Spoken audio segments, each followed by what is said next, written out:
Depreciation की accounting करने के दो डिफरेंट तरीके हैं सर। वो तो है ना, एक स्ट्रेट लाइन मेथड, एक रिटन डाउन वैल्यू मेथड।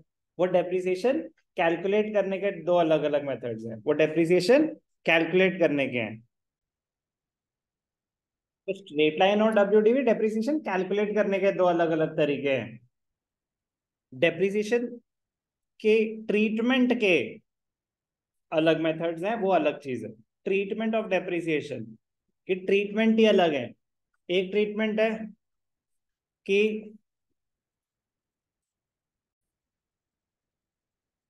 पता नहीं क्या बोला था मैंने लास्ट, जो भी था। एक होता है कैलकुलेशन के दो अलग मेथड, स्ट्रेट लाइन और डब्ल्यूडीवी। एक होता है ट्रीटमेंट ऑफ डेप्रिसिएशन के दो मेथड्स। तो ट्रीटमेंट ऑफ डेप्रिसिएशन के दो मेथड्स हम डिस्कस कर रहे थे। एक मेथड होता है जो अभी तक हम सुनते आए हैं बचपन से लेके आज तक, कि डेप्रिसिएशन इज द फॉल और decrease in the value of an asset due to wear and tear, passage of time. Depreciation की जर्नल एंट्री होती है, depreciation account debited to fixed asset, asset में से रिड्यूस हो जाती है वैल्यू। एक्सपेंस होता है at the end of the year, profit and loss account में डेबिट साइड पे दिखा देते। ये ट्रीटमेंट ऑफ डेप्रिसिएशन थी। क्या थी ये? वो कैलकुलेशन नहीं है, वो ट्रीटमेंट ऑफ डेप्रिसिएशन। डेप्रिसिएशन की ट्रीटमेंट का एक और मेथड होता है। डेप्रिसिएशन की ट्रीटमेंट का एक और मेथड होता है, बिल्कुल अलग। कह रहे डेप्रिसिएशन हर साल कैलकुलेट तो होगी, डेप्रिसिएशन हर साल कैलकुलेट तो होगी, बट एसेट में से डिडक्ट नहीं होगी। कह रहे मतलब एसेट में से अगर डिडक्ट ही नहीं होगी तो एसेट तो अपनी ओरिजिनल कॉस्ट पे ही रहेगा। मैंने 10 लाख का एसेट खरीदा, डेप्रिसिएशन है 10%, 1 लाख। कह रहे डेप्रिसिएशन कैलकुलेट तो होगी बट एसेट में से डिडक्ट नहीं होगी। कह रहे फिर फायदा क्या? One of the objective of charging depreciation was to show the asset at its true and fair value. वो तो ऑब्जेक्टिव ही फुलफिल नहीं हुआ।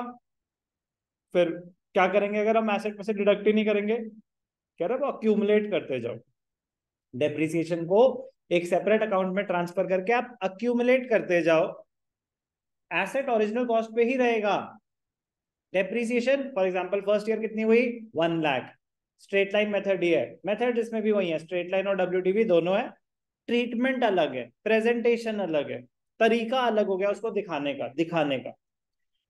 सेकेंड ईयर स्ट्रेट लाइन में डेप्रिसिएशन कितनी होगी? Again 1 lakh.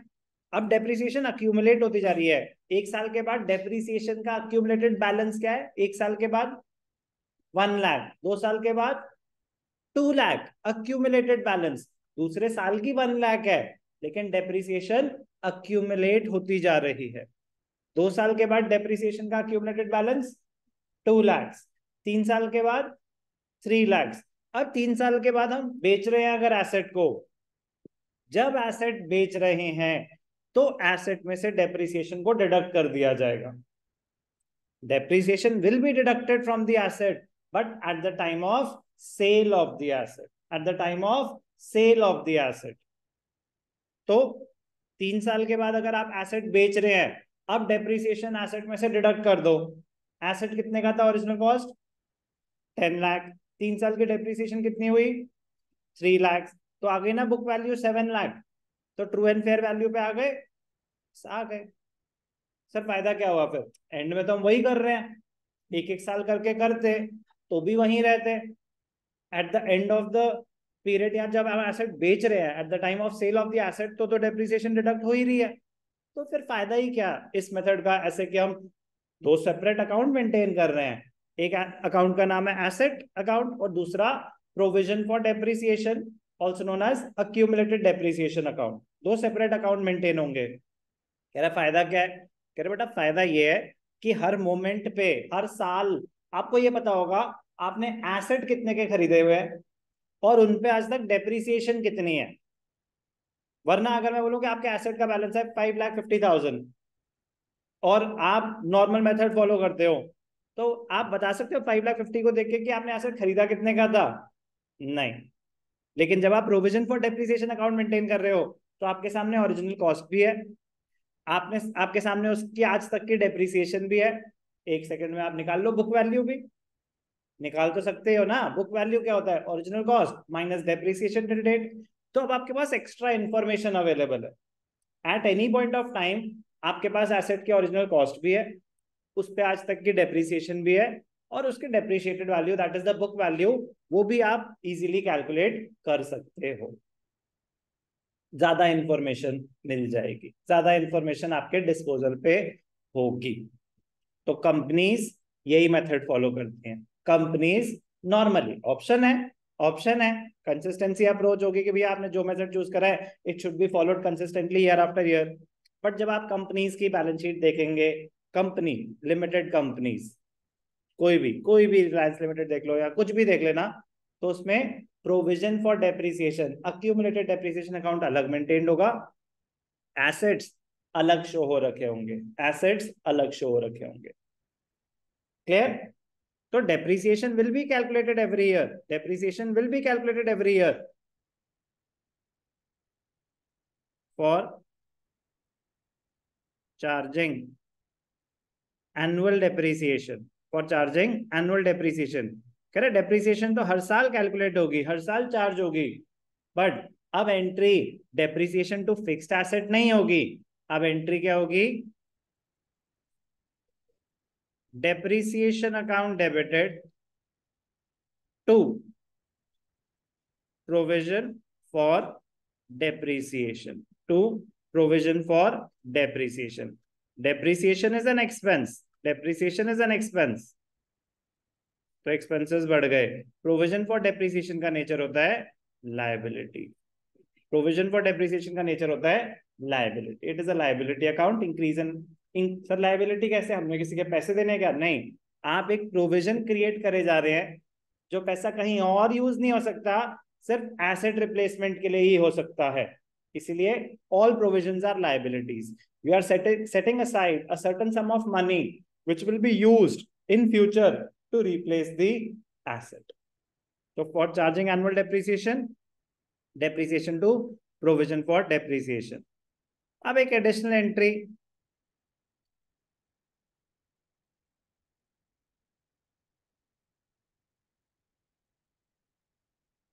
Eight the time of closing of books. अब ये हर साल ही होती है, मतलब ये दोनों मेथड्स में होती है। Profit and loss account, depreciation का क्या करते हैं at the end of the year? It is debited to profit and loss account और statement of profit and loss. इसके आगे अकाउंट में लिख देना, it is a statement. Debited to depreciation, debited to depreciation. Rarest of the rare case में depreciation account बनाने को भी आ सकता है। Provision for depreciation separate account है, asset machinery furniture separate account है, डेप्रिसिएशन अपने आप में एक सेपरेट अकाउंट है, वो पिछले मेथड में भी आ सकता है। मतलब कुछ भी, लेजर अकाउंट है, क्या एंट्री होती है? डेप्रिसिएशन टू एसेट, तो डेप्रिसिएशन अकाउंट में डेबिट साइड पे टू मशीनरी टू एसेट, और at the end of the year उसका क्या होता है? It is transfer to profit loss account by PNL account. Depreciation account का बैलेंस कैरी फॉरवर्ड नहीं होता, it is a nominal account, right off हो जाता है at the end of the year. Provision for depreciation is a liability, वो carry forward हो रहा है। एसेट अकाउंट, रियल अकाउंट, वो बैलेंस कैरी फॉरवर्ड हो रहा है। डेप्रिसिएशन इज एन एक्सपेंस, उसका बैलेंस कैरी फॉरवर्ड नहीं होता, जो भी उस पीरियड का डेप्रिसिएशन है वो eight the end of the year profit loss account के थ्रू राइट ऑफ हो जाता है।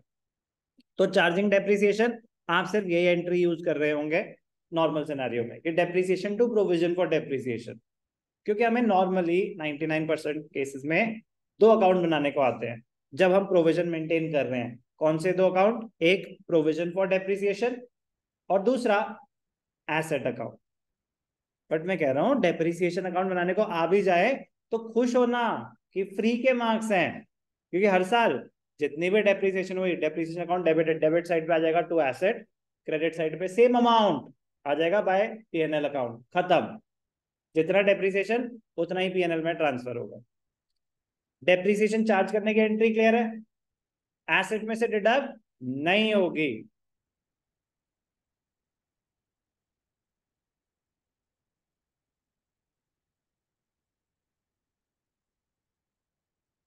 Annual depreciation will not be deducted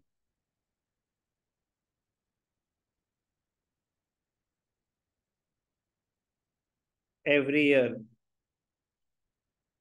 from the asset account. Normal scenario में तो क्या हो रहा था, एसेट अकाउंट के क्रेडिट साइड पे आ जाता था लास्ट में मार्च 31 बाय डेप्रिसिएशन, तो वो एसेट में से डिडक्ट ही हो रही होती थी। तो इसमें नहीं होगी, it will not be deducted from the asset account every year. It क्या है अक्षर, इट क्या है, इट किसको रिप्रेजेंट कर रहा है, the annual depreciation. Annual depreciation की बात हो रही है, तो annual depreciation will be deducted from the asset only when at the time of sale of the asset, at the time of sale of the asset। तो उसकी entry क्या होगी, उसकी एंट्री हो जाएगी, एसेट की वैल्यू बढ़ेगी या कम होगी देवांश, कम होगी।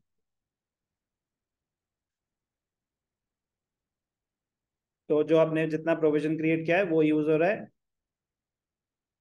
वो एसेट की लायबिलिटी, एसेट की वैल्यू को कम करने के लिए। तो वो पूरा का पूरा डेप्रिसिएशन अब ट्रांसफर हो रहा है एसेट अकाउंट में। Provision for depreciation account debited to asset account. तो जो आपने अक्यूमुलेट करे जा रहे थे बैलेंस, वो अब ट्रांसफर कर दिया एसेट अकाउंट में। तो उतने से आपकी लायबिलिटीज रिड्यूस हो गई, डिक्रीज इन लायबिलिटी, एसेट की वैल्यू डिक्रीज हो गई। ओके, ये एंट्री कब पास होती है नैना, be careful, at the time of sale, at the time of sale of the asset। Clear, जैसे आपने ये एंट्री पास कर दी, उसके बाद बुक वैल्यू आ गई, प्रॉफिट और लॉस कैलकुलेट करने का तरीका सेम होगा। आप कंपेयर करेंगे बुक वैल्यू को सेल वैल्यू से, उसके बाद प्रॉफिट है लॉस है, लॉस है तो एसेट के क्रेडिट साइड पे आ जाएगा, प्रॉफिट है तो डेबिट साइड पे आ जाएगा। ध्यान क्या रखना है, ध्यान क्या रखना है, in this method two separate accounts will be prepared. In this method, two separate accounts will be prepared. In this method, two separate accounts will be prepared. In this method, two separate accounts will be prepared. कौन से दो separate accounts prepare होंगे, एक asset account और दूसरा provision for depreciation account। Asset account will be maintained at original cost. Asset account will be maintained at original cost. Provision for depreciation, accumulated depreciation. Provision for depreciation is also known as accumulated depreciation।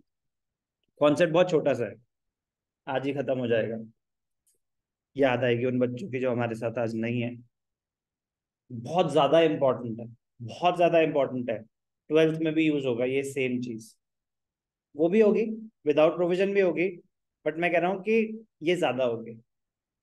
ठीक है, तो बहुत ज्यादा छोटी सी चीज है, तो एकदम से शुरू होती है और खत्म हो जाती है, क्योंकि ज्यादा चीजें चेंज नहीं हो रही। डेप्रिसिएशन की कैलकुलेशन में कोई चेंज नो, कैलकुलेशन सेम है, एंट्री डिफरेंट है, तो that makes the presentation different. But जो मोस्ट इंपॉर्टेंट पॉइंट होता है जहां पे हम सब अटकते थे, at the time of sale of the asset, वो सेम है, वो सेम है। सिमिलैरिटीज बहुत ज्यादा है, सिमिलैरिटीज बहुत ज्यादा है, बस फर्क मेजर क्या है, डेप्रिसिएशन हर साल कैलकुलेट तो हो रही है, बट हर साल एसेट में से रिड्यूस नहीं हो रही, वो एक सेपरेट अकाउंट में अक्यूमुलेट होती जा रही है, होती जा रही है, होती जा रही है। एसेट में से कब डिडक्ट होगी, at the time of sale of the asset. Question करके दिखाता हूं मैं, इसमें भी क्वेश्चन दो अलग तरीके के आते हैं। नॉर्मली क्या आता है, एक एग्जिस्टिंग बिजनेस करके दिखाता हूँ, चलो वो तो कुछ नई बात इन्होंने बतानी है तो बता दो भैया। Under this method depreciation is not credited to asset account but is credited to provision for depreciation account. तो depreciation is not deducted from the asset every year, it is transferred to a separate account. As a result, asset continues to be shown at its original cost. Asset account will continue to be shown at its original cost. कब तक, till the date of sale, फिर at the time of sale पहले उस पर जो depreciation accumulate हुई है वो माइनस होगी, फिर आगे बढ़ेगी. The balance of provision for depreciation shows total depreciation till date. In the balance sheet, asset is shown at cost less provision for depreciation. In the balance sheet, asset will be shown. Balance sheet में कैसे show करते हैं? Presentation in the balance sheet.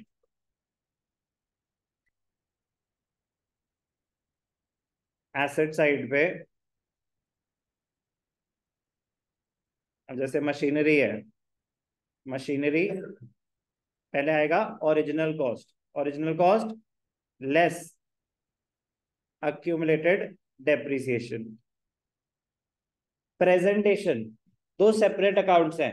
Asset account अलग maintain हो रहा है, asset is being shown at its original cost, accumulated depreciation अलग से शो हो रही है. सर एसेट में से तो रिड्यूस हो गई. नहीं, नेक्स्ट ईयर जब फिर कैरी फॉरवर्ड होगा एसेट इसी वैल्यू पे रहेगा, डेप्रिसिएशन का अक्यूमुलेटेड बैलेंस ये होगा. तो मैं कह रहा हूँ कि फायदा पर्पस यही था कि आपके पास हर टाइम उसकी ओरिजिनल कॉस्ट भी है, उस पर आज तक की डेप्रिसिएशन कितनी लगी है वो भी है, और बुक वैल्यू भी सामने दिख रही है. ये जर्नल एंट्री नहीं हो रही. जब जर्नल एंट्री पास हो जाएगी ना, जब एसेट क्रेडिट हो जाएगा डेप्रिसिएशन से, तब एसेट की वैल्यू रिड्यूस हुई है. ये सेपरेट अकाउंट्स मेंटेन हो रहे हैं, ये सेपरेट अकाउंट्स मेंटेन हो रहे हैं. ओके, कोई डाउट? बिफोर चार्जिंग डेप्रिसिएशन इसको क्या बोलते हैं? हमने पहले भी सुना, कहीं ना कहीं आया है, ग्रॉस ब्लॉक. ग्रॉस ब्लॉक कभी ट्रायल बैलेंस के किसी क्वेश्चन में आ गया था ना, gross asset, grow machinery gross block. Gross block is the value of the asset before deducting depreciation. Machinery, ये ओसी क्या है? अभी तो हो सब, बाद में याद नहीं आएगा आपको. मशीनरी, इसको बोलते हैं नेट ब्लॉक. क्या बोलते हैं इसको? Net block. नेट ब्लॉक क्या होता है? After depreciation. ग्रॉस ब्लॉक क्या होता है? Before depreciation. तो प्रोविजन का फायदा ही क्या होता है? हर साल आपके पास उसकी, आपने कितने का वो खरीदा था वो वैल्यू भी है, उस पर आज तक कितनी डेप्रिसिएशन लगी वो भी है, और आफ्टर डेप्रिसिएशन उसकी वैल्यू क्या होती, आपके पास सारी इंफॉर्मेशन अवेलेबल है. क्लियर? बट एसेट अकाउंट में से डेप्रिसिएशन हर साल माइनस नहीं होती. एसेट अकाउंट में से डेप्रिसिएशन कब माइनस होती है? Only at the time of sale of the asset. Okay, चलो बेटा एक क्वेश्चन करके दिखाता हूं, सिंपल.